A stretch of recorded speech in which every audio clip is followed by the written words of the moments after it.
Σήμερα θα σας δείξω. Γεια σας παιδιά, και σήμερα θα σας δείξω ένα rank που έπαιξα και δεν ξέρω πώς νικήσαμε. Πάμε να σας το δείξω. Κάντε και like και εγγραφή. Εδώ είμαι εγώ ο Γκέλ και ξεκινάμε. Εδώ βλέπουμε εμένα και βλέπουμε και τους αντίπαλους. Και παίζουν πάρα πολύ ωραία για αντίπαλοι. Μας νικάνε από ό,τι βλέπετε. Και εμένα εδώ πέρα με είχαν υπερκυκλώσει.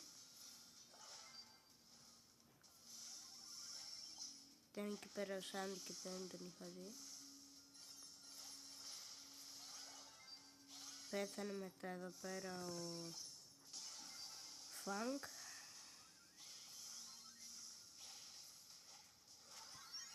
Εδώ παραλίγο τον σκοτώσω αλλά δεν μπόρεσα.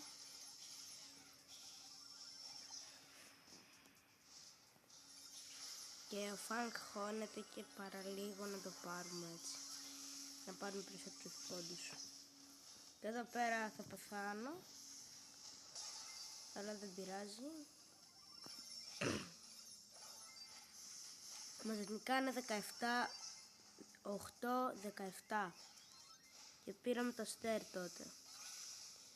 Και μας κάνει hyper chat η Τζασιέ.